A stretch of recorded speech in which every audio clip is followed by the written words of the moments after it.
This is on item.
Yeah.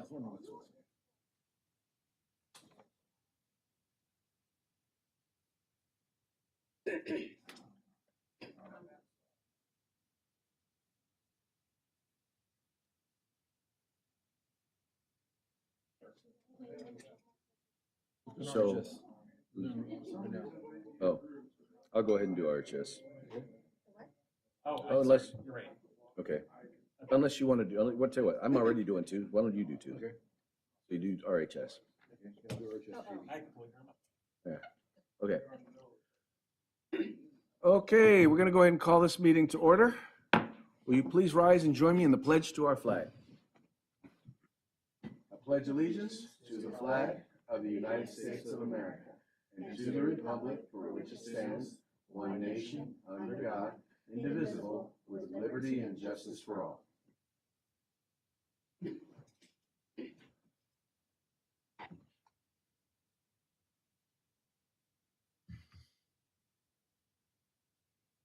Okay, let the record show that trustees Barnes, trustee Devine, trustee Deleuze are present in the board meeting. And then we also have joining us remotely, trustee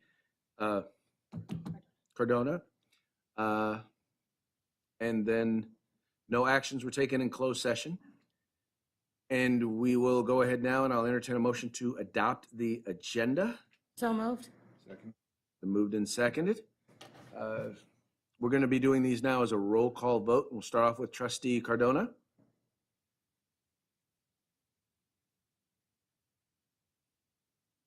Just say aye. Just say aye. Yes. There you go. All right, trustee Devine. Aye. Trustee Barnes. Aye. And trustee Deleuze is voting aye. And now we'll move on to communications. We're going to go ahead and start with public comment. This is an opportunity for individuals to address the board on any agenda item the board may have a consideration. If it's an item that is specifically on the agenda, please address the board during that agenda item. Please note that if you wish to address the board on an agenda item, you should do so once again when that item comes up or is called by the board president, which is myself. If you would like to speak, do us a favor, please, and submit a comment card. If you're here in person, go ahead and fill that out and then go ahead and give it to our board assistant and you will be called when that item comes up. If you are commenting via Assembly Gamut meetings, enter your name and your email address and the board assistant will provide your comment to the board. And then also if you're commenting via YouTube, you can comment in the live chat and the board assistant will read your comment from there. Now is the time for individuals to address the board on items that are not on the agenda. Please note that because it is not an agendized item, we will not be able to address that item today, but do know that we are listening and we'll consider all that you have to say. We currently have three submissions. We're going to go ahead and start with Kurt.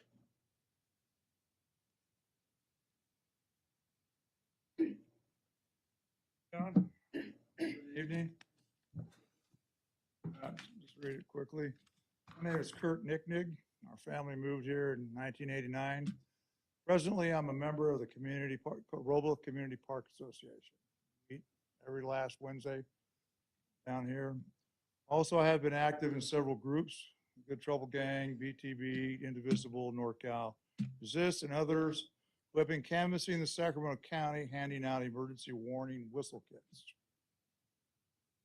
These, I left one with, I'm not sure this gentleman, but a gal that was, I think her name was Kayla. Mhm. I don't know if I'm right or not. Anyways, they have been distributed at big box stores, churches, markets, schools, neighborhood groups have taken kits. Thousands have been distributed. Kits contain a Know Your Rights sheet in here in several languages. Past you, how many are, immigrants we have? Here primarily, it's Hispanic, if I'm not mistaken. I would like to hand them out at our community meeting down here in Glenwood. Maybe use an email notification, let folks know that the kits will be available at the Robla Community Park Association meeting. Now, I came with last meeting talking to Sharon Wright. I'm sure you folks are familiar. I don't know. Told me that it was too political or whatever to hand them out before or after the meeting. But I think that those folks are on their way and you should hand these things out. I'd like to, since you'll have to have a discussion in a meeting, a thought on it. Is that it? Okay. Thank you. Thank you for your time. Thank you. Be good now. All right, next we have, is it Rachel Jowist or Javist? April. That way when they make a mistake. Hi, I'm April. I was here last year. We're from the Sacramento Literacy Foundation. And what I want to talk about is the 3 pieces of legislation really quickly that you have in order to help your kids get to reading. So you have SB 480. And the reason that there's all this legislation out there in the last few years is because more kids in California, in Sacramento, and in every single one of our districts are not reading. More kids are not reading than are at a proficient level. So it's a crisis that we're in, and there's legislation to address that. SB 488 is for colleges to teach the science of reading to the teachers who are learning how to teach kids. So there are 7 schools, colleges of the 41 that are given an A or a B by the National Council on Teacher Quality. I recommend you hire from those 7 schools. That will make things a little bit easier for your teachers.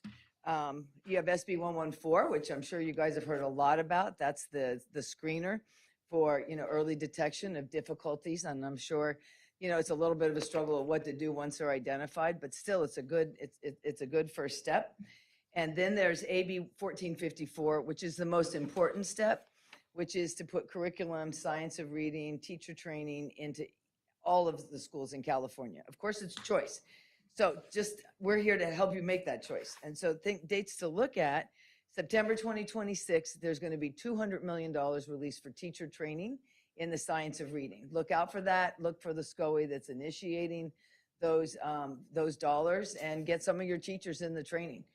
That's letters and core. It might be different though based on what they decide in that list. Then there's the January 31st, 2027, which is a full year ahead. There'll be a curriculum list and that curriculum list will be the chosen curriculum list where things are less expensive. So if you're going to buy curriculum in the early grades, I recommend that you wait and get curriculum that's about the science of reading. Then there's this other part of the presentation. I think I gave that all to you. There's a lot of things here to talk about, but the most important one, the biggest recommendation we have is maybe think about hiring a chief literacy officer. Literacy is a skill that affects every single topic. And so to hire one person that's looking at that across that at all strands, you're all the way up to Grant High School, all the way down to your TKers, might really help you guys integrate reading into all of your districts and your schools. And with that, I'm going to say thank you for your time. I appreciate you listening. And here's my colleague, Rigo, to tell you something more fun. Thank you. All right, Rigo, you're up next. Good evening, board. My name is Rigo Tovar. I'm the program manager at the Sacramento Literacy Foundation. I work with the highest Title I schools in Sacramento to deliver our culturally relevant book giveaway program, where we give every TK through second grade student a bag with 5 brand new culturally relevant books. For our own fundraising efforts and community partnerships, we've delivered over 5,285 brand new culturally relevant books to TK through second grade students in all 5 elementary schools here in Robla Unified. Glenwood Elementary actually reached out to us to get our program back in their school, and using our own funds, we supplied their TK through second grade students with over 1,330 brand new culturally relevant books before their winter break. Our program is loved by all schools in your district, and just today, coincidentally, I got a call from Taylor Street Elementary, and they reached out to see what we could do for their campus. So we're working with them to find funding opportunities, and hopefully we'll reach their campus in the spring. The culturally relevant book giveaway program may sound simple, but these bags of books are packed with tons of research. We give kids 5 books because 5 books is what a child needs to read in order to hold on to their previously achieved reading level. We want books in kids' homes because books in the home are as important to a child's future educational attainment as their parents' education and career level. And finally, we give kids culturally relevant books because mirrors of oneself and windows into new worlds are critical parts of developing a reader. By having kids see themselves in their stories, they can pull from their lived experiences to become faster and more confident readers. We provide the tools necessary to assist kids on their reading journeys. We would like to continue our work here in Robla and will continue to look for other funding opportunities to do so. We would also like to build stronger relationships here and find new ways to collaborate. I would like to thank you for the opportunity to speak here today, and I look forward to supporting your district in your literacy efforts. Thank you. Thank you so much. I want to make sure to extend a thank you to everyone who chose to participate in public comment this evening. Okay, now we're going to move on to reports, and we're going to start with the superintendent. I'm not sorry, with Robla Education Foundation. My fault. I'll just skip it. I thought you would be.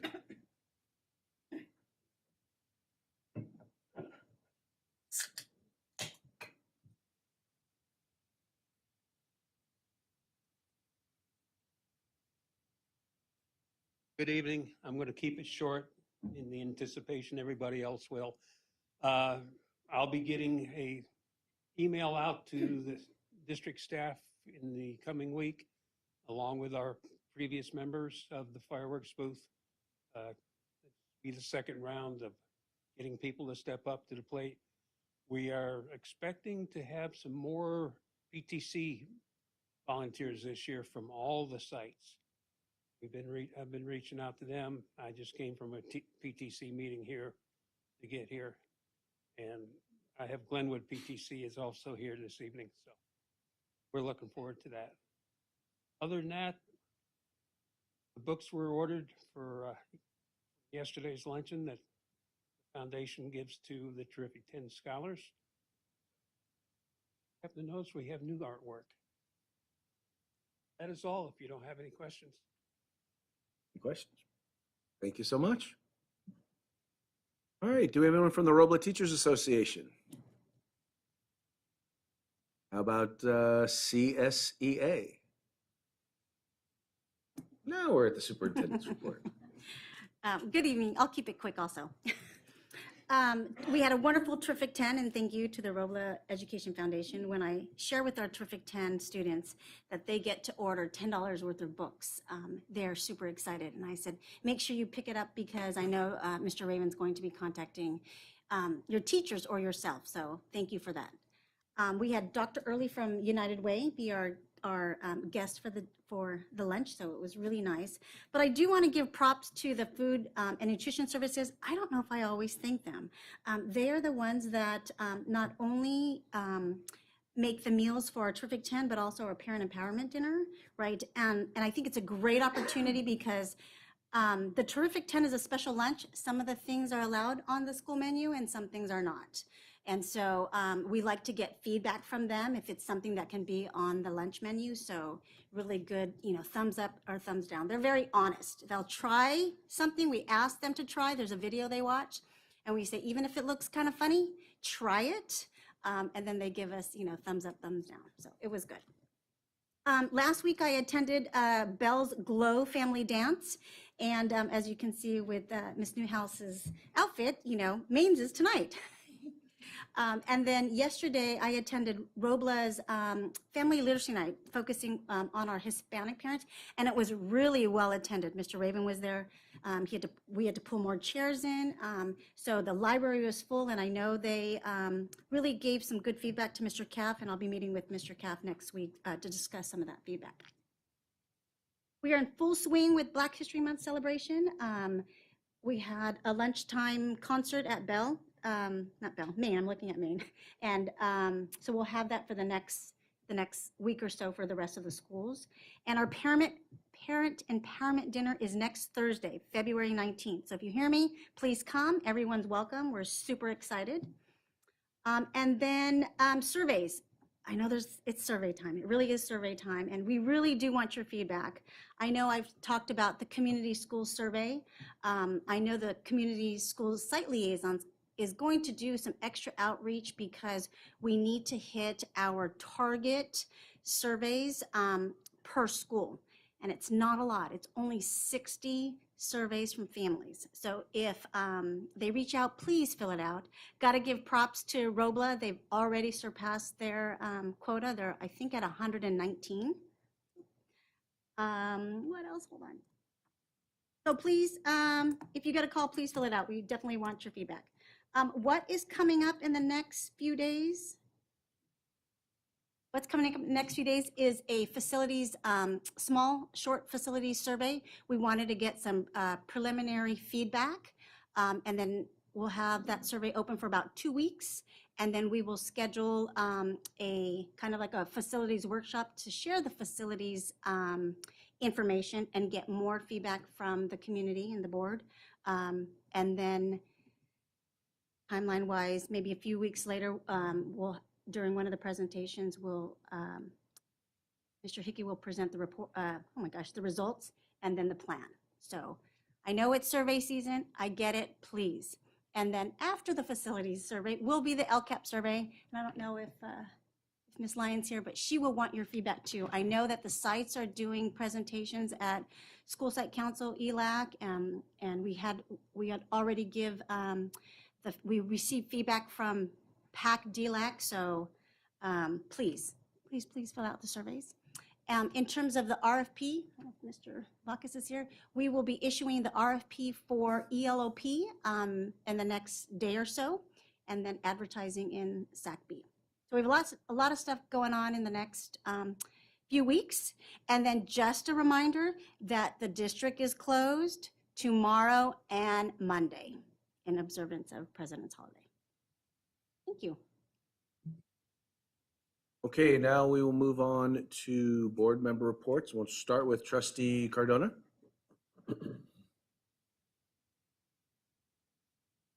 Trustee Devine.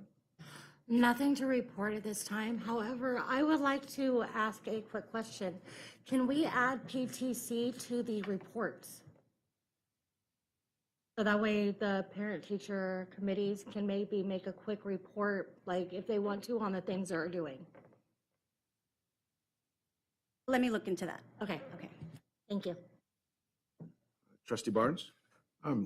Last week I had the opportunity to attend the Sacramento County Office of Ed dinner, which comes up every 4 months, with Trustee DeLuce and Superintendent Chen, and it was a really nice and interesting meeting. I got to meet the keynote speaker was Monique Limon. She's the first Chilat female president pro tem of the California State Senate. And she gave a brief presentation on her interpretation of the budget and what was going on. And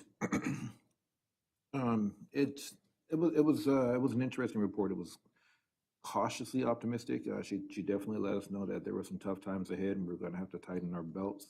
Just like every other member in the room and in California, that California is going through some tough times. Things have caught up to us, and so we're going to have some tough times ahead. But she was cautious that if we could hang in there long enough, that we would turn the page. And also said that something that I really appreciated, and that she gets it, and the people in the Senate, the people in the Assembly, and the governor, they are there fighting for us, and they hear us when we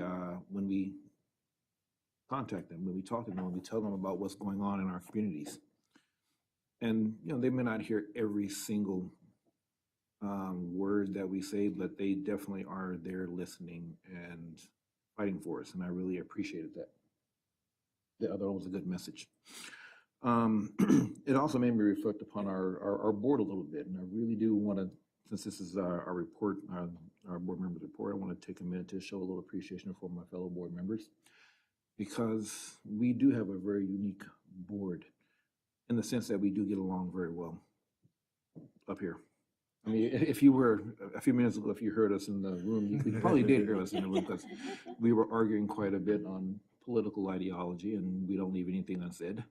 But when we do come out here, we do speak cohesively, and we get along really well.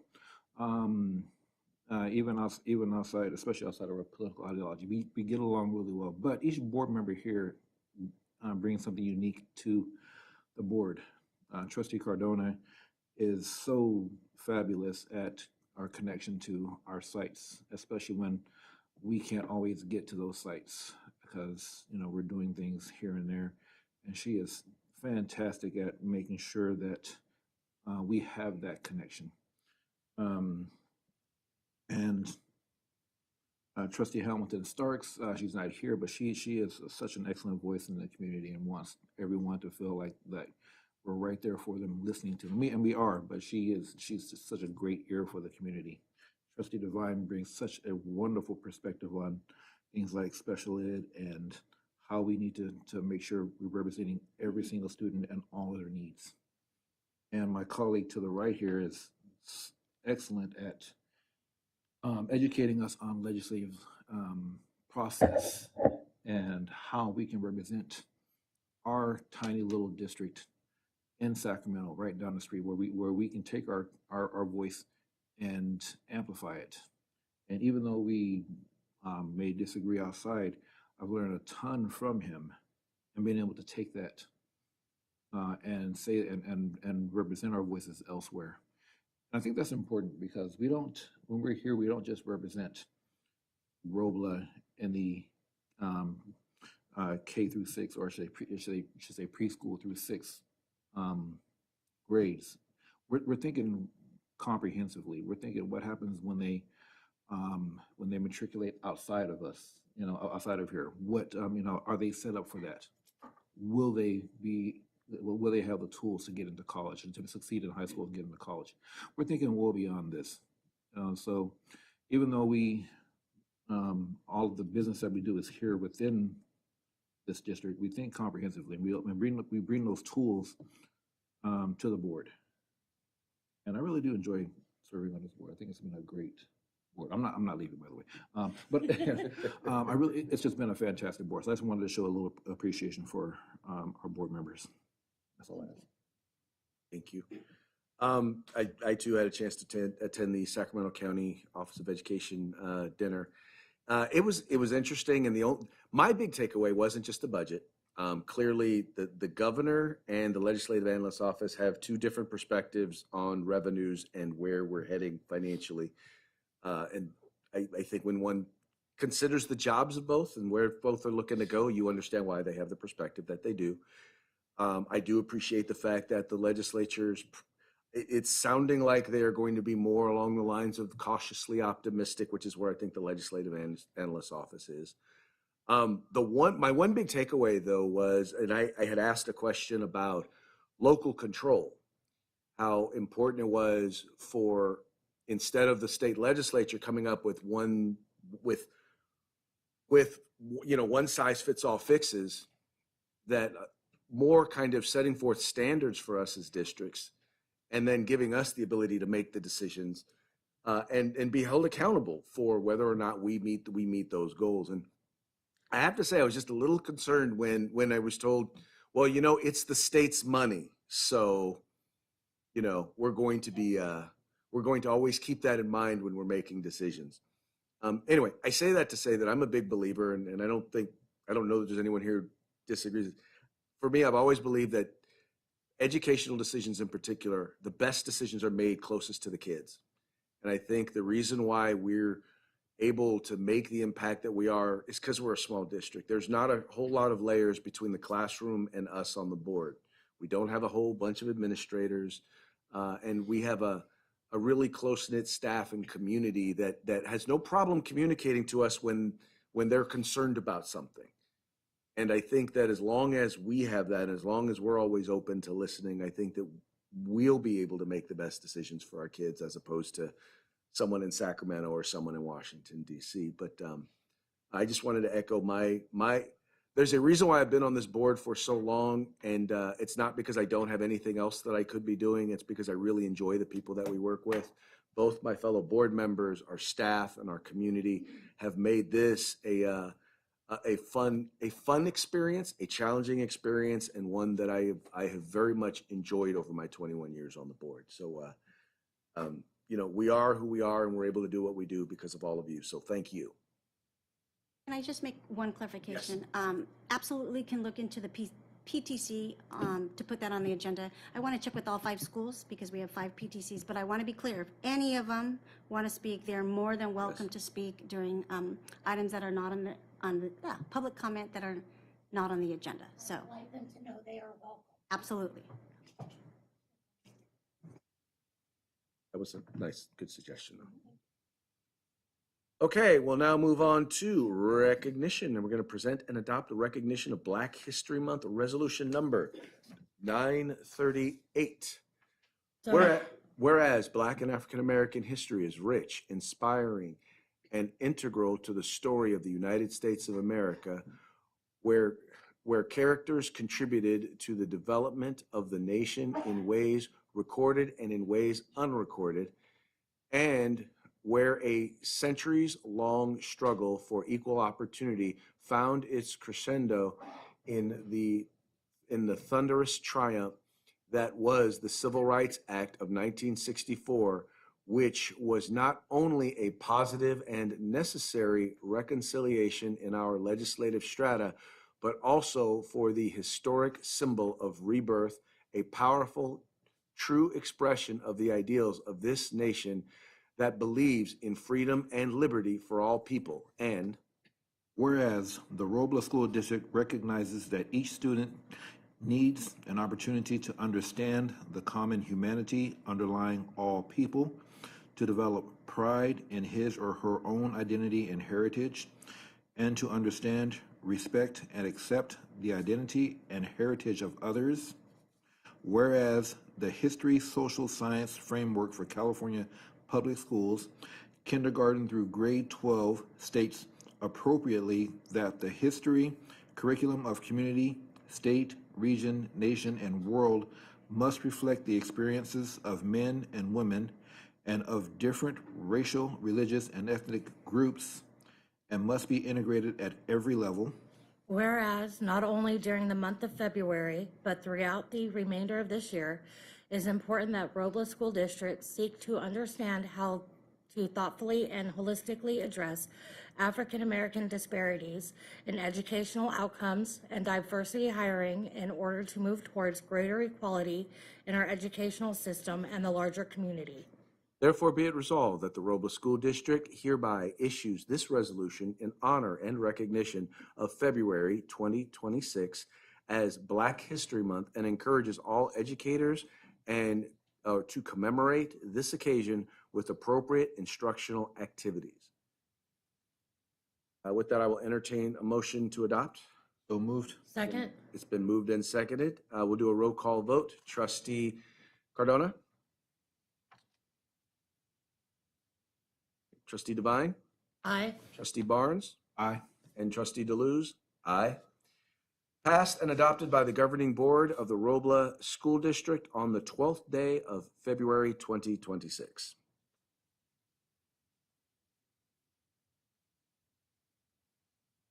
Okay, now we move on to presentations and information, and we will start with the 2025 SIPSA update. And can we make sure the camera is like right there on her? This is we too do a perfect. little spin? Wait, We need a little spin. There you go. Okay. Very nice, very nice. Thank you for letting me dress like this. We're in the middle of our PTC family glow dance right now. So I was there and then I ran over here to be with all of you. And then I'm going to run back because we've got a big balloon drop. We've got to pull at 7:45 with about 1,000 balloons in it. So they're in full swing right now and having a fantastic time. So thank you for indulging me in my outfit. I'm Sarah Newhouse, principal at Main Avenue, and I'm going to go over a whole bunch of things from our school level plan and what we're doing right now. I'm not going to get too deep into the CASP data because we did have our workshop a few months ago, but just to reiterate where we are, they're not great numbers. We own them, but we have things that we are doing to work towards improving them. There's a new metric on the dashboard this year, and I just put those two graphics on the right there.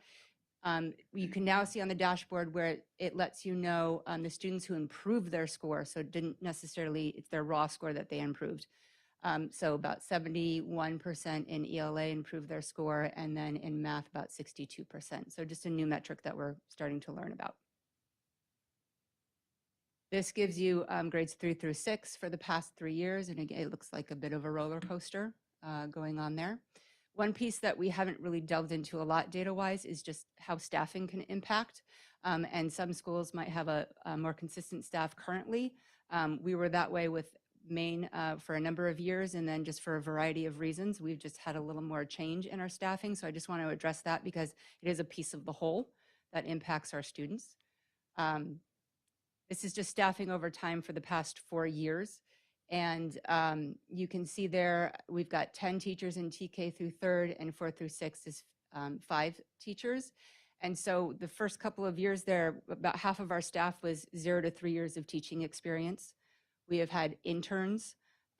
We have maternity leaves. Babies are popular at Maine. And anytime you have a maternity leave for a third to sometimes 2/3 of a year, it means a substitute is in that position and covering. So a lot of things happening. Last year we had 3 maternity leaves, and those were all in grade levels that we had CASP testing. So that does have impact. Our upper grades, about 40 to 60% of our upper grade is 0 to 3 years of teaching in the past 4 years. So they're barriers, but they're things that we're working through. We have a lot of PLST support that we pull. I'll talk about that in a moment.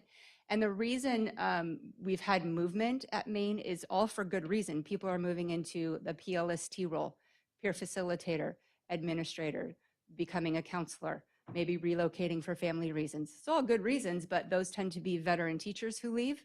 And then there tend to be just, sometimes replaced with teachers who are just beginning their career.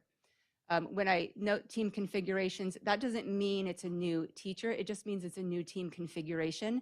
And that's something we have to keep in mind as well, that it takes time for a grade level team to become cohesive and work together. So I just wanted to note that. That's just something we're working through at Main Avenue. One more thing, we also have had a combo class in the upper grades for the past 3 years, a 4-5 and then a 5-6. And then last year again, a 5-6. Thankfully this year, we worked it out where we did not have to have a combo class, but those are other pieces that do have impact on our students' learning. So what? For our people. Yes, I'm sorry. For our people at home, can you explain what a combo class is? A combo class is where we have, so last year it was a 5-6 combo class, and just based on enrollment, we need to create a combo class. And so it's got typically about half would be 5th graders and half would be 6th graders. When we know a combo class is happening, we try really hard to build it accordingly based on, we look at academic level, behavior, are they independent learners? And so we try to group it in a way that maybe the 6th grade group is a more independent group with higher academics, and then the 5th grade group is more your typical spread across with abilities. That doesn't always happen. It just depends on how much notice you have ahead of time to be able to build that class. And then students do move in and out. And so if a new student moves in, sometimes you have to put them in the combo class because you don't have room elsewhere. And that can kind of change how, the picture you had first, you have to kind of work with it as the school year moves on if we have open spots. So that's what a combo class is. It then does impact instruction. ELA tends to be something that you can meld together with the 2 grade levels, but 5th and 6th grade math standards are very different. And so we have used our intervention specialist the past several years, where she has pulled one of those groups for an hour a day, and she teaches them their math. And then the classroom teacher will teach the other math, grade level math. But that does impact our intervention services. Those are fewer intervention groups that we can then do for tier 2, but we feel like that's a really good move that we have to make in order to support that combo class. So for goal 1 for ELA, we have worked with SCOE for the past couple of years, and I know there's been talk about GLAD and AVID, and GLAD is a conversation that we're starting to have at the school site, but what we have really tried to focus on is our first teaching and those foundational skills in reading, because we have had newer staff members, and that is such a key piece that they need to have some good PD in. And so we have spent time and Title I funds to ensure that they're getting a good foundation in that, because if we have good first teaching, we can have fewer students in tier 2 services. So we're focusing on those areas right now. Our PLSTs have been involved in the pre-planning. They're there at the PD days when we meet with the specialist, and then they do the post-work as well. They do lesson modeling, co-teaching. We just did an instructional video that Mr. Byram, we filmed him teaching our 5th grade class, and then we looked into that video and broke it down and reviewed it. So PLSTs happen at all of our grade levels, but in particular, I have them more focused on our upper grades because that is where we have our newer teachers. And you just get a broader range of reading ability with foundational skills. We do a lot of data analysis site-wide at our PLCs and our staff meetings. So one example of that would be we have extended day for grades 1st through 3rd. And we pick a very specific skill that they're working on. It's a small group. We look at what their baseline is. What are we going to teach them? How are we going to teach it? Where do we want them to be at the end of the trimester? What assessment tool are we using? And so for T1, we had every student who was in extended day made growth, and 80% of them met or exceeded the goal that we had set for them. And so we do the same thing with T2 and T3. We do our Marzano strategies to support the PD that we're doing, focused on instruction and engagement. And I've been able to go into classrooms and see teachers using the 2 strategies that they have chosen to put into play. Our K2 screener, that's new this year. And we just did our mid-year assessment for that piece. And we have spent time as a staff where our intervention specialists and we've met with the grade level K2 as a whole team, and then also in their PLCs. And we look at the specific data. We can see where every student falls, and this is using Amplify. We can see where every student falls, what we need to do, and with Amplify, then you have activities that it gives you that then you can do with the students. So again, like extended day, it's very targeted approach to working with the students and where their needs are.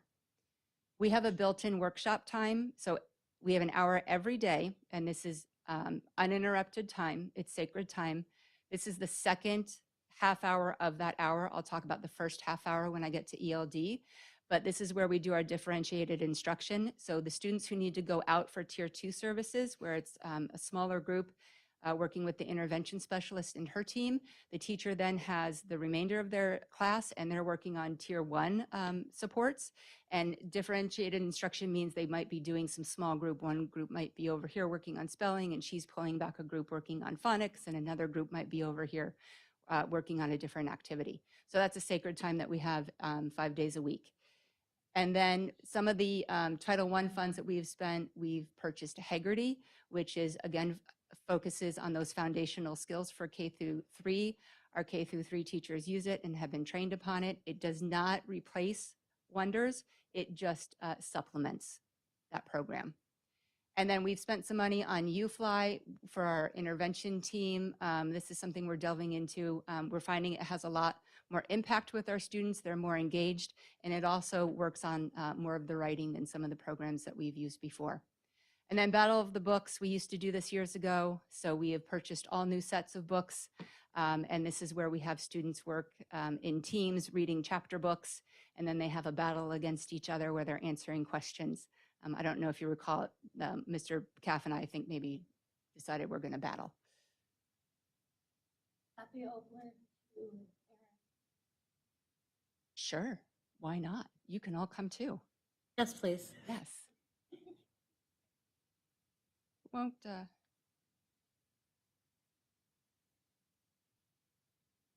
thank you. Okay. In math, last year I sent a team of 4 teachers to go to a training for building thinking classrooms. This is not a curriculum, but it's about good teaching strategies, increasing engagement for students, and really putting the workload back on the students and the thinking back on the students. You can see a picture of some students working there. I'm on the math pilot team for the district, and when I'm looking at the different curricula that's going to be available, I'm seeing BTC spoken about a lot in their presentations and a lot in their curriculum. So it's nice that I've got a pilot team that's working on that. It's a lot of vertical whiteboard work. They work together as pairs. They're given problems that get progressively more difficult, and the teacher's walking around, checking in with them. They can check each other's board. It's not called cheating, it's knowledge sharing. And the students are so engaged. I was talking with one teacher today, and she said she was doing a lesson, and the kids say, well, are we gonna do our whiteboard work? And she's like, not for this. And I'm like, oh, they were bummed. So they really enjoy it too. We've spent some Title I money on some Tier 2 supports for number sense and for fact fluency. And then again, we do focus on math and extended day.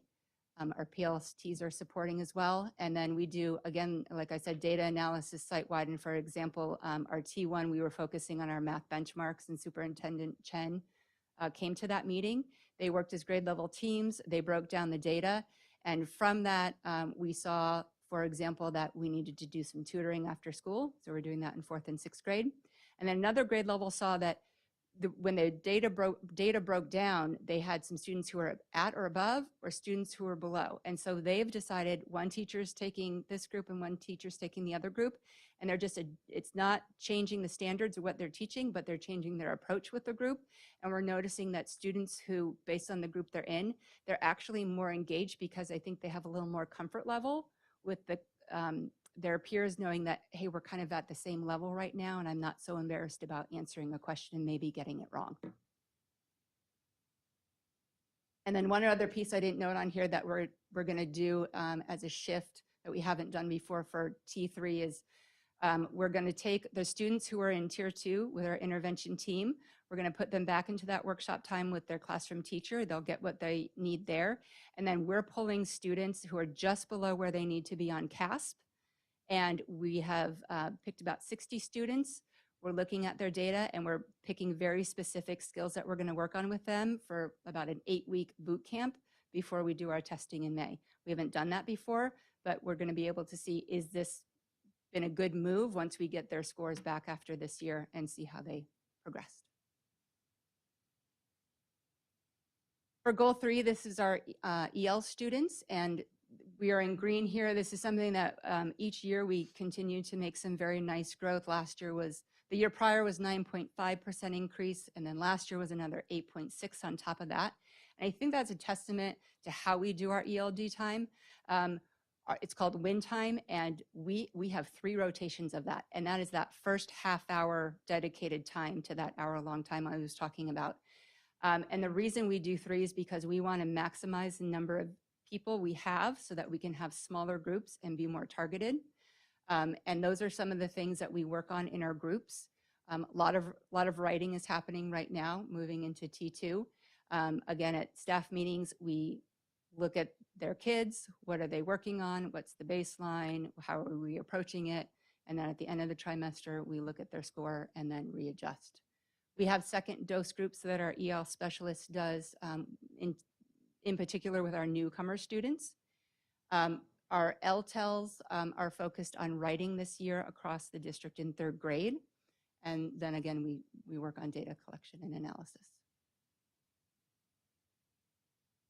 For goal 4, parent and community engagement, we've done 2 years now with back to school night before school, and this has been a very great thing, a great move. Everybody's anxiety level is so much lower on the first day.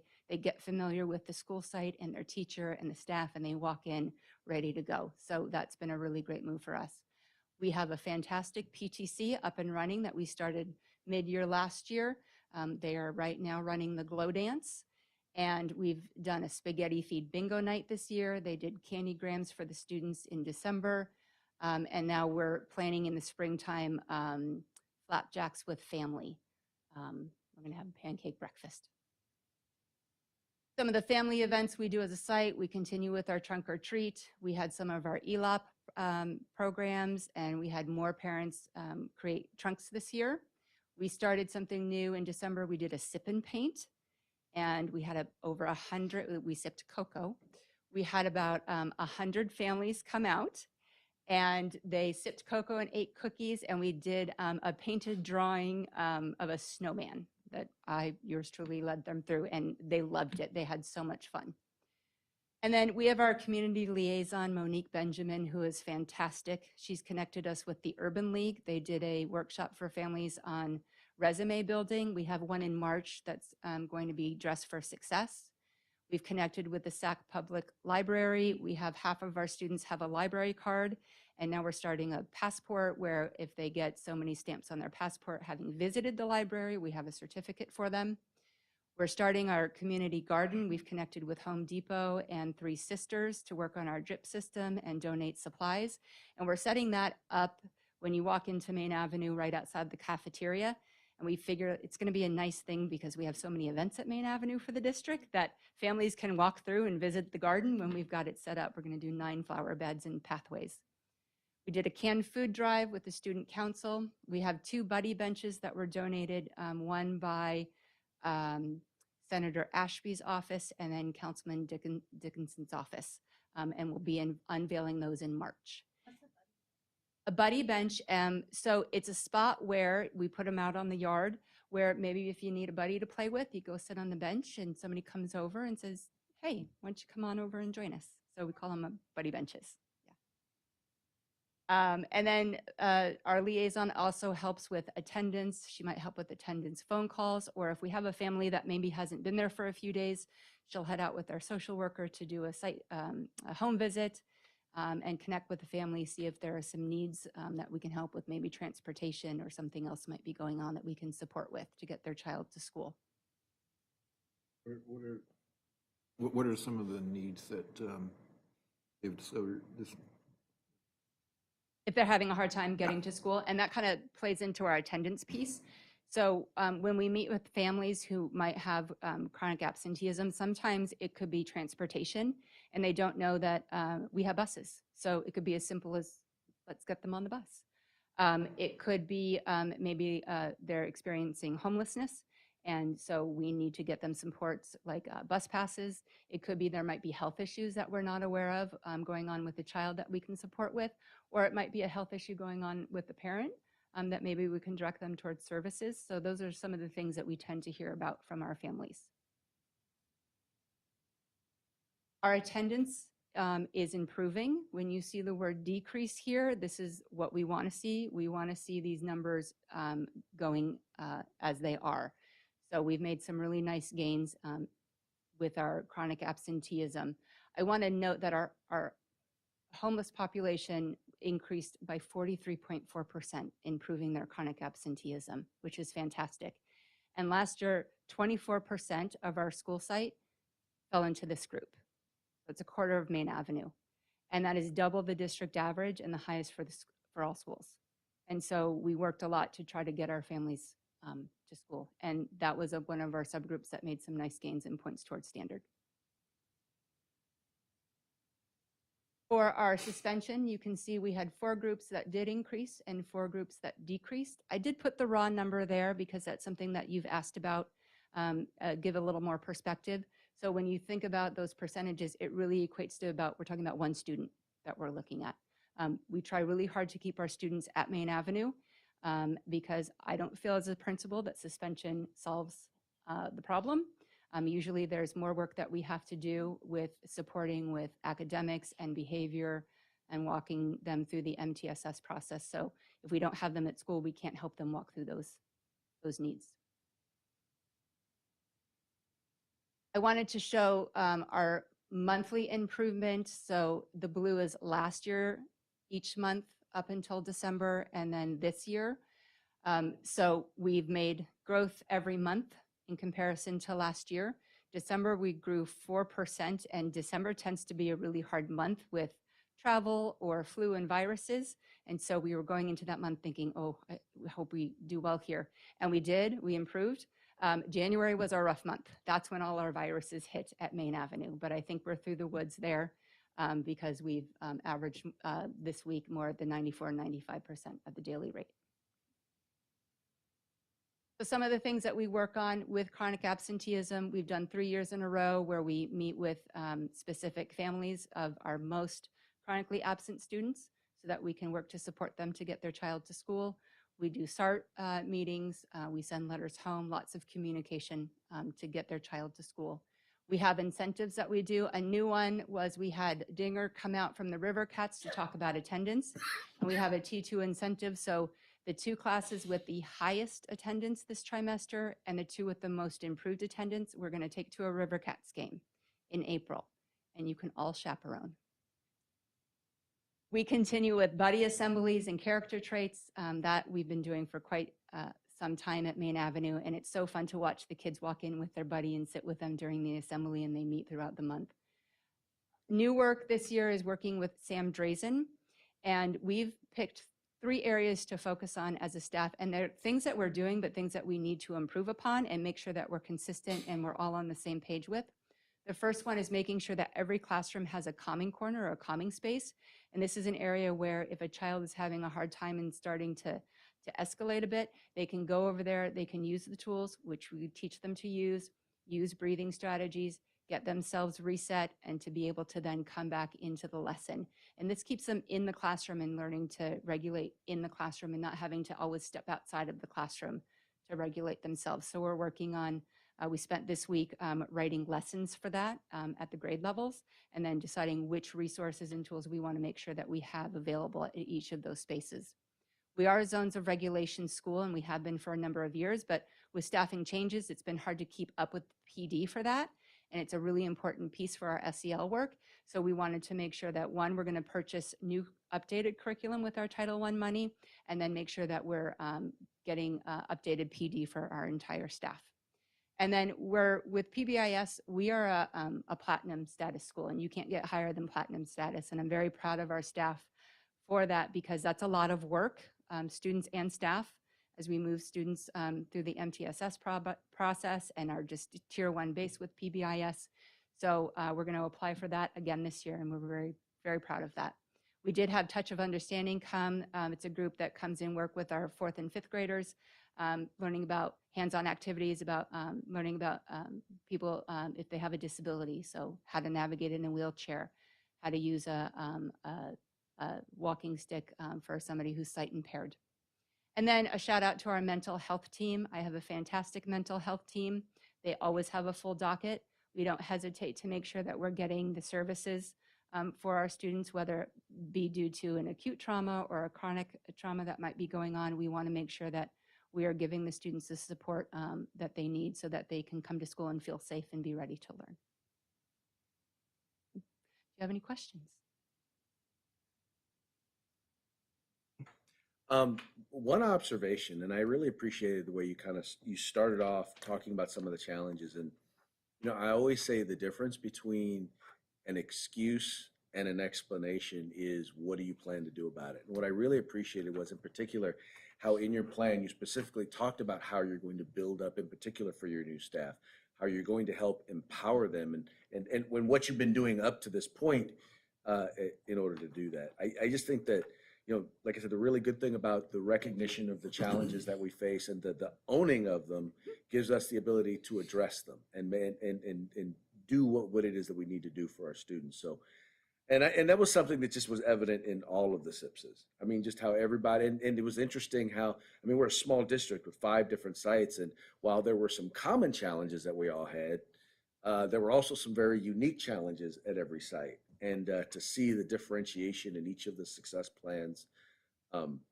I believe that success is in the future. I'm just really hoping it's in the near future. Mm-hmm. But we understand the challenges that you're dealing with and that your staff is dealing with. So Really appreciate all the effort you put into this plan and presentation. Thank you. Okay. I'm gonna Show your go balloon drop. tutu back to do the balloon drop. Thank you very much. Okay, we're gonna move on to item B, 2025-26 District Transportation Update.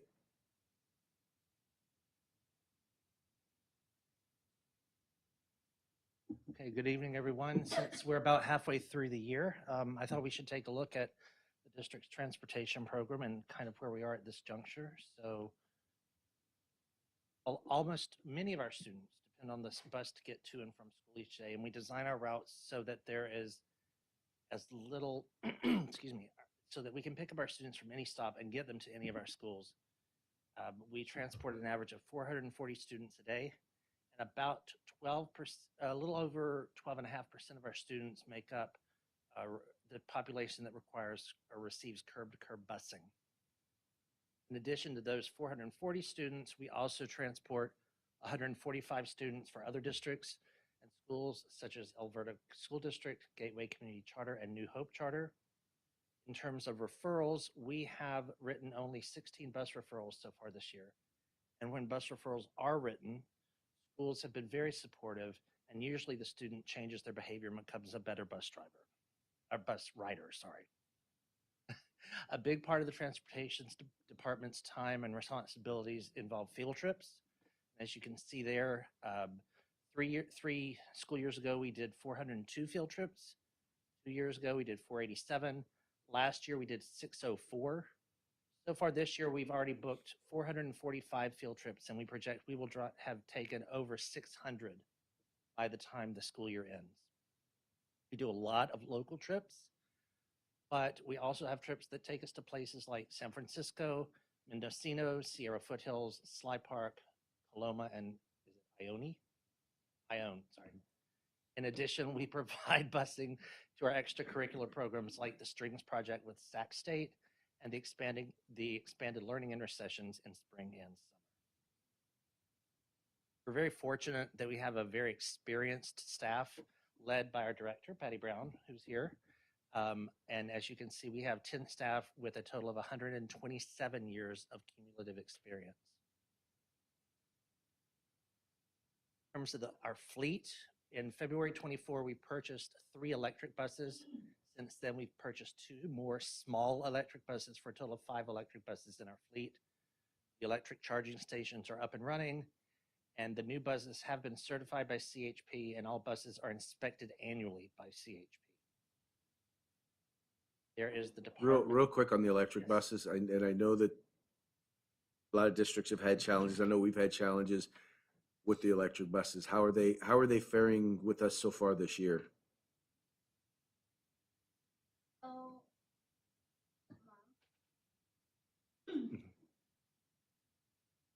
I'm not sure if you're familiar. We have a Lion Electric buses, and that bus company went out of business. And so all of our bus warranties and everything are no longer any good. So they did sit for several months until a company purchased the Lion Electric parts supply and things like that. And now there's a company called Fleet E-Force that's out of Colorado. And they came out and got our 3 buses running again. And we've been fortunate enough to have them open a shop in West Sac. So in the last 2 months, that has transpired. The bad news about that is it's very expensive to have them repair those. And so I am struggling with what's the right amount, because we didn't really pay for the buses. They were awarded to us by grants. But how much do you keep throwing at them? So right now they've been running for a few weeks. So I feel pretty good right now, but no, that's just something that we're gonna have to really decide. And I mean, I did ask the Air Board to take them back. I tried, but they didn't really go for that. So we are under contract to keep them and use them. Now, did we already, because I know that for each bus that we added, we were supposed to put 1 out of commission. we've already put those buses out of commission. We put 4 out of commission and we still have 1. Okay. And that is because we can't really salvage it at this time if we don't have dependable buses. And so we're holding on to that.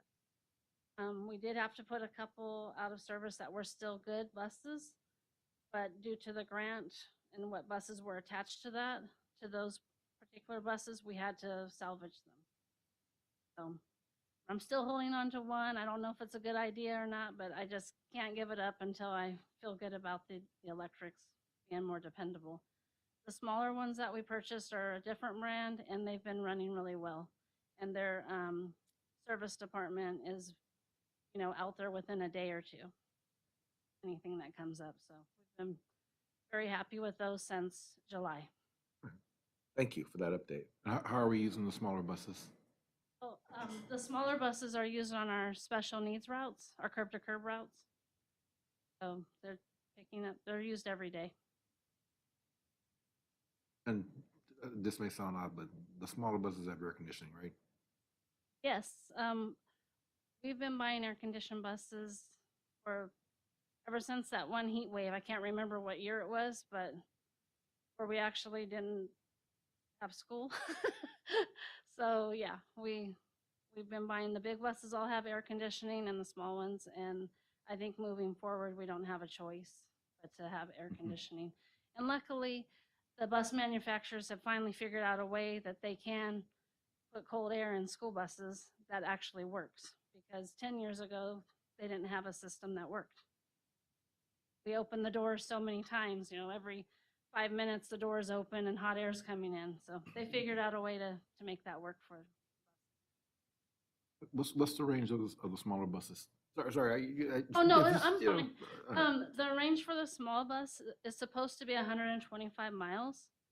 However, we're getting about 95. But in our district, we never really go over that. We're able to come back midday, plug it in, get it back to a full charge for the afternoon route. And the electric buses in that area are working really well, both small and large. Just large buses have small range, like a minute, like 100 or about 100-mile range. And that's hard for us to take that on a field trip that the bus is away from the district all day because we can't bring it back to charge it. So we luckily still have diesel buses and we just swap buses around those days, making it work. Thank you. Thank you.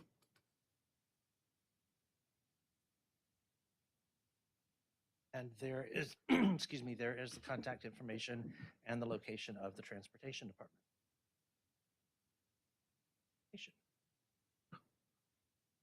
Any additional questions, comments? The 2 smaller buses, they were part of the grant as well, right? Can you first? Well, you weren't around during that, so. Okay. The 2 small buses were part of the original grant and we were going to get line electric, but maybe that should have been assigned back then because they decided not to make them after we waited like 2 years. So it took a little bit, then we were able to get those funds transferred to a different vendor and have, get the small buses through A to Z bus sales here in Sacramento. And well, a lot of the grant, part of the grant was for the actual bus. Part of it was for the infrastructure for the bus. Can you tell me a little bit about the cost of the infrastructure for the smaller buses compared to the bigger ones? Is it about the same? Well, when we first started the project, we commissioned 6 charging stations and we were only getting 5 buses, right? So we were just trying to plan in case a charging station was down or whatnot. And so they all take the same charging station. One of the chargers is called a supercharger and can charge a bus, super fast, like twice as fast. So, and we did get money for those, and that project was, I believe, about $325,000 with those. Okay, and yeah, that was one of the questions that I had because I know that was one of the issues that a lot of districts were facing, that they couldn't use the buses to go from A to B because B didn't have the same charging station as A, so even if they took it to a place where they had an agreement, they physically couldn't charge a bus. I mean, that's one thing that I guess we did right. I mean, I may as well just tell you, the charging stations were part of the Lion Electric Company also. And I've learned that they have gone out of business too and no longer support those chargers. And so I can't even get reports from the chargers.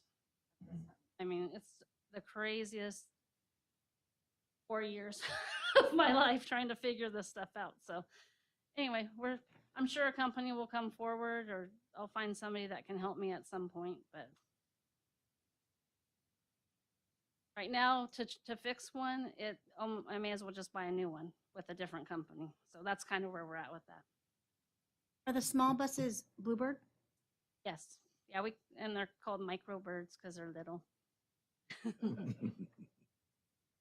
Any additional questions or comments? Thank you so much. Oh, wait. Yeah. Sure.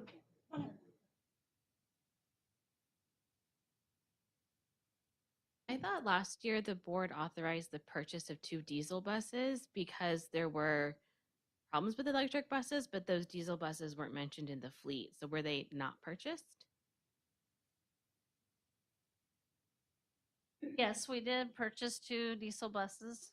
They're part of our fleet. Yeah. They weren't listed when they talked about electric buses in the report. You're right. But so we do have 2 newer diesel buses that have air conditioning and all of that. And actually, that is what saved us the last 6 months. Any additional questions, comments? Thank you so much. Thank you for bringing that up. All right, now we're going to move on to item C, district maintenance and operations update. Me again. So just like with transportation, we're going to kind of take a mid-year look at where we are in terms of the M&O department. In 2025, as you all know, we finished installing 3 new sets of playground equipment, 3 new artificial grass playfields, and replaced 3 roofs that were badly leaking. The playfields are at Bell, Glenwood, and Taylor, and we use those to enhance PE classes, recess time, and the after-school programs. The roof projects were at Taylor, the office wing and classrooms 11 and 12 got all new roofs. Glenwood class pod 10 through 12 got new metal roofing. We replaced and installed new playground equipment at Bell, Glenwood, and Taylor. And some of the play equipment, as it says there, was 20 years old or older. We also replaced all the wood chip fall material with pour-in-place rubber. We're getting ready to go out to bid, excuse me, for the replacement and installation of a new roof on classrooms 1 through 7 at Taylor. This wing's roof has outlived its life and really does need to be replaced, and we plan to do that over the summer break. We are installing outdoor shade structures at Bell, Glenwood, Taylor, and Robla. These shade structures will enhance the outdoor learning environment and will provide climate protection to both students and staff. And we're working with the Sacramento Tree Foundation to coordinate and support tree planting throughout the district. In terms of what's on tap in the future, we're looking at exterior painting at both Glenwood and Maine, asphalt repairs and sealing throughout the district, new roofs on Taylor's MPR and the maintenance shop, and the new siding on buildings C and D at the district office. And that is a brief look at M&O, and there is the contact information, both physical and phone and fax.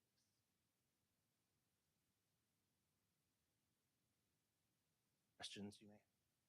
The new siding on building C and D at the district office. Yes, sir. Can you say a little bit more about that? I don't have details on it, but I can certainly get them from Mark and get it to you. Yes, be happy to. One who listed that as part of the projects and find out more and get it to you. Is there summer school at Taylor this summer? We haven't announced the sites yet. Okay, I was just wondering if replacing the roof was going to be a distraction to summer.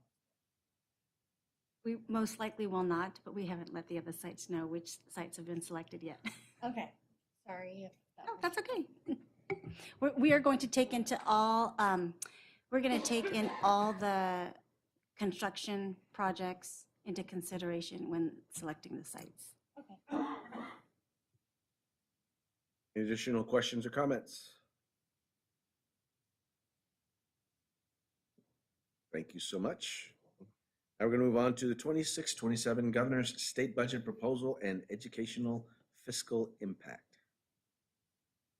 So a few weeks ago, the superintendent and I went to the School Services of California presentation regarding the governor's proposed 26-27 budget. This was the all districts' first look at the budget. And so these are just some of the highlights. These slides were taken from the School Services presentation. There were the themes for the budget were the governor wanted to, he talked a lot about his accomplishments, as it says there, such as environmental resilience, being a robust global economic competitor, universal pre-K and affordable housing. And while he does have his accomplishments, they've been accompanied by mounting state deficits as budget makers outspend revenue, which leads to creative bookkeeping, and this directly affects public education. The big three taxes are, excuse me, so sorry, sales tax, corporation tax, and personal income tax. And you can see how they have changed, or you can see the comparison between the governor's budget and what was enacted. And if you look at 26-27, there's quite a difference. The governor assumes that the big three taxes will be higher by about $21 billion for 24 and 25 and 25, 26 combined. He's looking at personal income tax to go up by 15.7 billion and corporate tax to go up by 5.7 billion. In the budget year 26-27, big three revenue is up by 19 billion from June estimates. In terms of the minimum guarantee, you can see there comparison between the governor's proposed budget and the LAO outlook.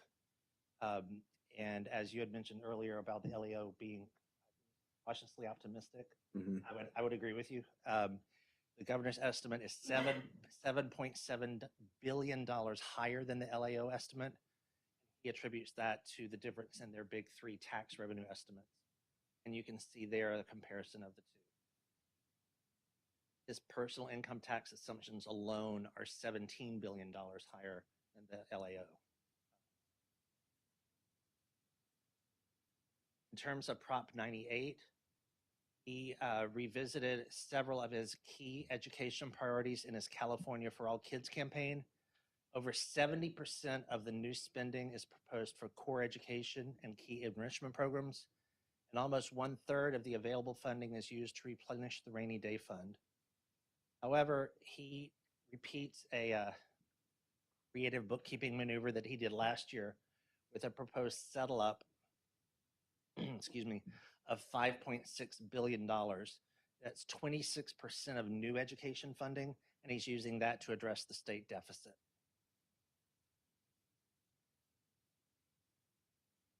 And in addition to effects that the national and state economy could have on education funding, there are historical risks as well. There's, of course, declining enrollment, increasing deficit spending among LEAs, and then the Proposition 98 settle up that we just talked about. And if you look at the graphic on the right, as it shows, I don't know if you can really see it, but it goes back to 1920 and compares Prop 98 funding to the settle up amount, and you can see that we're borrowing more than we normally do. Let me explain settle up.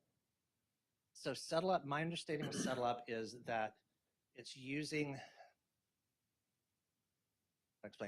current year funds to apply to the previous year's deficit and settling up last year using current year funding. It's what I would call a creative bookkeeping maneuver. It is last year, I believe the amount that they used of last year's funding for the prior year was much smaller. I want to say it was like ones are right at about 2 billion, and this year it's 5.6, or his proposal for 26. So basically, we were short last year, so we're gonna borrow from this year in order to make up for what the deficit Correct. from last year. Correct. Has anyone challenged that legally? Because basically what you're doing is you have a state deficit, we're supposed to have a balanced budget. No, Anyone challenge that legally? Not with any success that I'm aware of, no. Okay. That's a conversation that's happening now. What happened last year is unprecedented. Mhm. And while it was challenged, not necessarily I can't say in the legal courts, but with all the organizations, it happened. And it was only 1.9. And then this year, it's 5.6. Now that it's 5.6, it's really, really, really getting attention because that makes a difference. And I'll say, I don't know if you have it here, but I'll just say that 5.6 is about $909 per ADA, and that would equal about 1.6 million for Robla alone, that we won't get, that we might get settled up next year, but we wouldn't get that initially. So in the past, what they've done is they've borrowed more from the past or from the future, where basically they would take your budget and say, yeah, well, you're not going to get that until after the first of the year, meaning you're borrowing from the following year. This year, sounds like they're saying, well, what we're going to do is we're just going to not have the money, and then when the following year gets here, then we'll backfill it.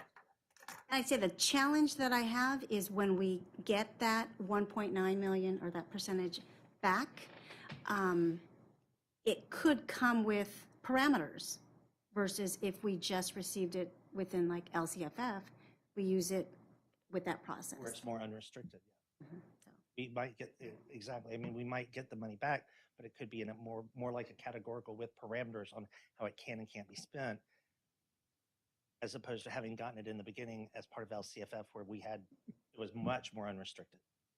I will gladly pay you on Tuesday for an education today. much more local control. So this is an example where it's taken. So there are the various funding factors that were used in coming up with the 26-27 budget. You can see per student base grant amount, the amount of the proposed 2.41% COLA, grade span adjustments for TK3 and 9 through 12, and then, excuse me, the amount if a district qualified for supplemental and then concentration grant funding. And then in addition, there is the TK add-on per ADA, which includes the COLA of $5,679. And what does that mean for Robla? LCFF, our projected 26-27 LCFF per ADA funding is just over $16,000 per ADA. Our projected 26-27 ADA at this point is $1,875.67 ADA, which means that our projected 26-27 LCFF revenue is just under $30.5 million.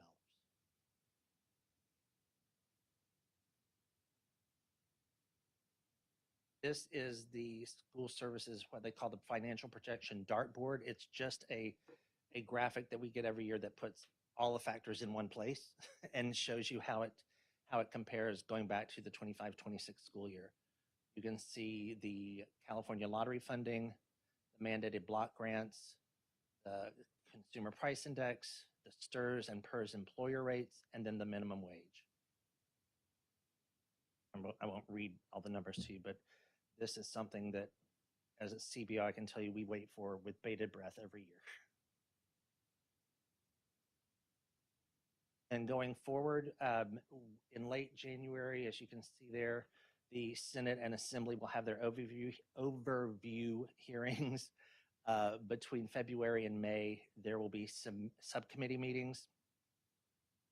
In late May, the final Assembly and Senate subcommittee hearings and decisions the final hearings will be held and decisions will be made. And then early June, both the Senate and the Assembly will have their full budget hearing on their subcommittee reports. And then in June, middle of June to the end of June, the legislative leaders negotiate with the governor, And then by June 30th, an agreement is reached among the legislative leaders and the governor, and the final state budget for 26-27 is enacted. Happy to answer any questions. Any questions? What is, because I didn't see the specific number. So in terms of what is the actual, like, approximated or projected total dollar amount for the state of California for Prop 98 funding? I don't know it off the top of my head, but I'm happy to get it to you. I don't remember off the top of my head. That'd be great. Thank you. No problem. Any other questions? Thank you so much for that update. All right, now we're going to move on to the consent agenda. I will entertain a motion to approve. So moved. Second. Been moved and seconded. We'll do a roll call vote. Trustee Cardona? By the way, all those in favor would say aye, all those opposed would say nay, or you may abstain. Where's Nuvia? We got you there, Trustee Cardona? No, we're waiting. Oh, okay.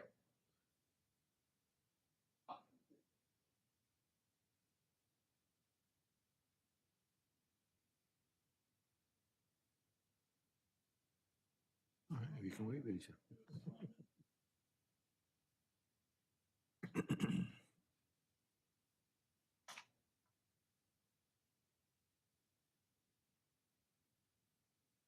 There you go. So we are voting on the consent agenda right now. So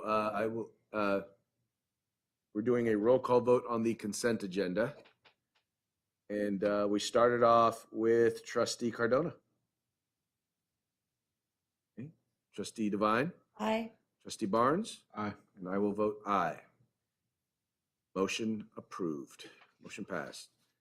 Move on to action items. Item A, approve 2025-26 Memorandum of Understanding with Community Health Works at Robla Elementary School. So moved. Second. Been moved and seconded. Okay, it's been moved and seconded. Would you like to discuss? Yes, this is a partnership with Mr. Caff and Ms. Chavez had worked on for their, for actually Robla School District. It's an opportunity for a company, Community Health Works, to come and have a space at Robla Elementary for 1 day a week to help families enroll in medical health coverage that will not only cover the families, not just the students, but the entire family. It will also provide support for housing, right? And they will also provide transportation for medical appointments if needed. This is open to all Robla School District families, but it will be housed at Robla Elementary. The MOU is just for the end of this year, and then if it's successful, then we will entertain continued partnership next year. Any discussion or debate? We just heard from Maine that they have the highest unhoused population. Would it be possible to provide maybe transportation for those families to get over to Robla to sign up? We absolutely can look at that. Thank you. Any additional discussion or debate? Hearing none, we'll move forward for a roll call vote. All those in favor say aye. All those opposed say nay. Trustee Cardona. Trustee Devine. Aye. Trustee Barnes. Aye. And I will vote aye. Motion passes unanimously. Item B, approve Aruba Network Switch and UPS solution proposed by Team One Networking under RFP 26-105 and 26-106. So moved. Second. Moved to second. Discussion. Yes, this is to complete the modernization of our network infrastructure and uninterruptible power supply equipment to keep that equipment from frying if we have power fluctuation. We're utilizing the E-rate program where we pay 15 cents on the dollar. So this is a wonderful program where we can get the latest technology for our students at an incredible discount. You said to keep it from frying? Yeah, yeah. Yeah. So, you get power fluctuations. If you don't have a UPS, it can burn out the power supply or the motherboard or circuitry on the equipment, and then that would take down a classroom. And nowadays, the network that we use, as you use your cellular phones and streaming media, Netflix, that's all because of a physical network, an internet network. So, yeah, the schools and classrooms use it quite heavily. It also provides backup energy? It provides some limited backup. It's really more for the blips, the brown outages. Yeah, Okay. because the reality of the fact is that equipment will probably last about 15 minutes to 30 minutes, depending on the draw. So if the power goes out for that limited amount of time, we're great. But if it doesn't, then it just kind of goes off. Hey, a little bit of a techno geek. I love hearing about stuff. Oh no, I do too personally. Is there any additional discussion or debate? Hearing none, we will move forward to a roll call vote. All those in favor say aye. All those opposed say nay. Start off with Trustee Cardona. Trustee Devine. Aye. Trustee Barnes. Aye. Trustee Deleuze votes aye. Motion passes unanimously.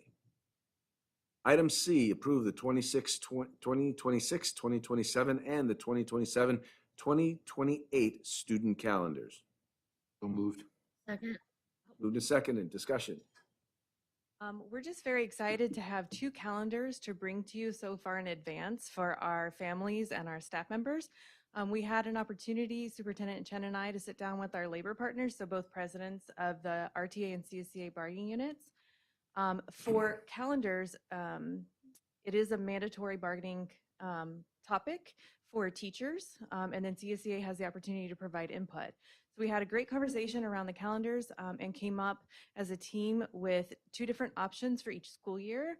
And then that was taken to vote with RTA. And one of the things that we really focused on and had our conversations around were being thoughtful about how holidays fall and how our breaks fall, and also trying to bring parity and alignment as much as we could with our neighboring districts, at least for the 26-27 school year, as they do have theirs published. However, they don't have 27-28, so we're just kind of hoping we met the mark. Any significant differences between 26, 27 and 27, 28? Frankly, they're very traditional to Robla's traditional calendar. And probably the thing that we had the largest conversation about is when we should hold spring break. Because there's 2 schools that thought of that. How close do we wrap it to the holiday that's a very moving target that falls in the spring? And then also keeping in mind the structural integrity of the instructional block windows and having at least 3 weeks of instruction in March and also in April without having shortened months right before state testing. Got it. Okay. Any additional discussion or debate? Just that I know this was a lot of hard work, so thank you very much for all your hard work. All right, we'll now move forward with a roll call vote. All those in favor say aye. All those opposed say nay. Trustee Cardona? Trustee Devine? Aye. Trustee Barnes? Aye. Trustee Deleuze votes aye. Motion passes unanimously. Item D, approve amendment to superintendent's contract extension and corresponding salary changes through June 30th, 2028. Second. Been moved and seconded. Discussion. I will just say that, I'm sorry. Oh, yeah, speaker card. Yeah.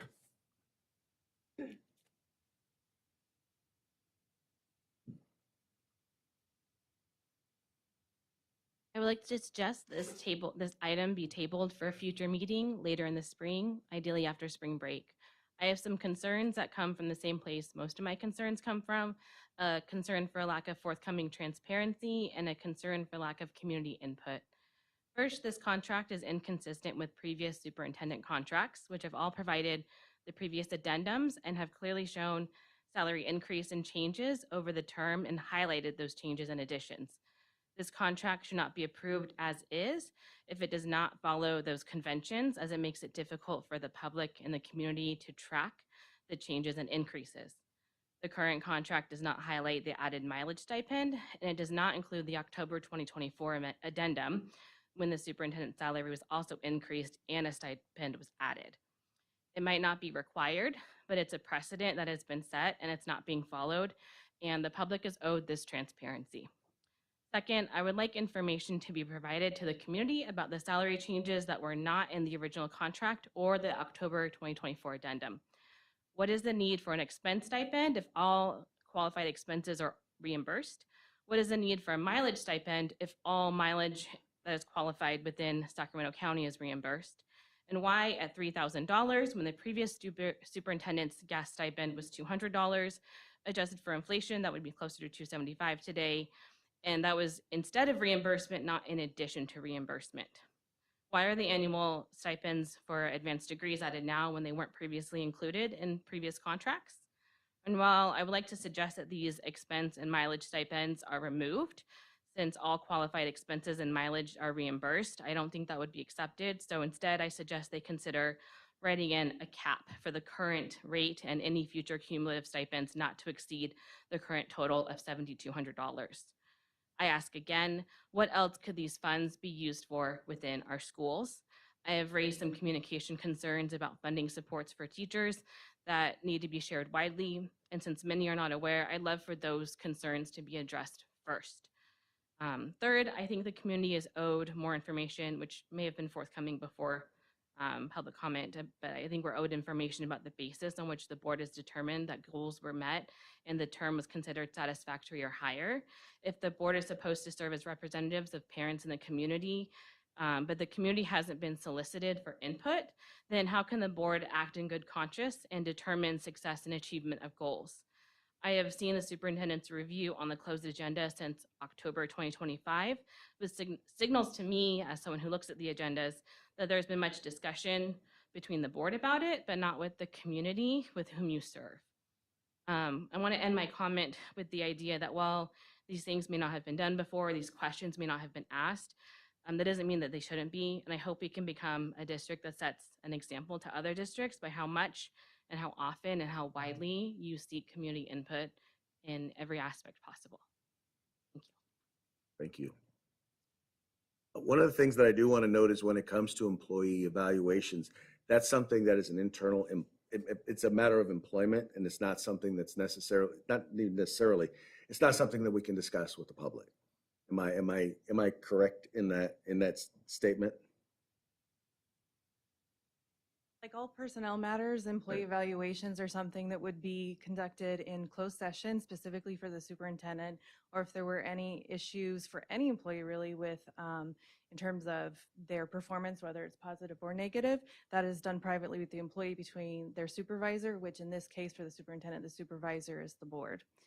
I can also share the components of the agreement in terms of salary. And what I will share and was shared with the board in closed session, because those conversations do happen in closed session initially. But the superintendent salary, one of the things that we do is we conduct a salary study that looks at comparability to districts of our like size and like demographics and like funding. And one of the things that we found, and it's actually been very traditional in Robla, that our superintendent is among the lowest paid, ranking second to last to comparable districts. And that's been traditional in Robla for probably the past 16 years. And then the other thing is that the salary increases that were noted on the contract itself are in parity to what our other units received in terms of the total overall ongoing compensation increase of 2.5% for this school year, and then 2% next school year for ongoing. All staff received that same through the negotiations process. So we're bringing parity for the superintendent in that. The other component that is bringing parity is the health and welfare benefits stipend. We increase that over to bring alignment to what the administrators receive as That's the same classification for the superintendent. And then we also brought parity in alignment with the master's degree stipend, as well as the 90+ units of stipend. So that was also provided to our RTA bargaining unit for certificated teachers, as well as our administrators. So the stipends brought parity in that regard. The mileage stipend actually has been on the contract for the superintendent since the last addendum. And it actually reimburses for any mileage spent within Sacramento County, only reimbursements outside of the county. So if she were to travel to a Monterey conference, for example, and use her own vehicle, that would be the only type of mileage that would be, because it would be beyond Sacramento County, that would be reimbursed separate from the mileage stipend itself. And in terms of expense reimbursements, that stipend is new to this contract, and there are a lot of expenses that come alongside being the superintendent. The 3,600 is a lower base than what has been reimbursed traditionally over time, doing a survey on that. And it's actually a very low reimbursement amount as compared to other comparable superintendent contracts in the area. Thank you. Any additional discussion or debate? Hearing none, we'll move forward to a vote. Roll call vote. Trustee Cardona. Trustee Devine. Aye. Trustee Barnes. Aye. And Trustee Deleuze votes aye. Motion passes unanimously. Move forward to board member requests for future agenda items or reports. Trustee Cardona.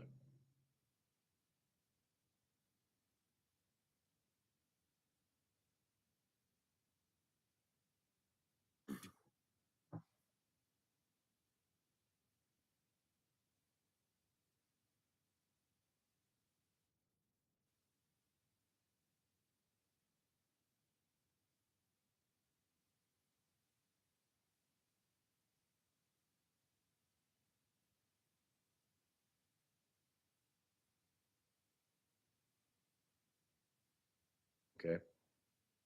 All right. Trustee Devine?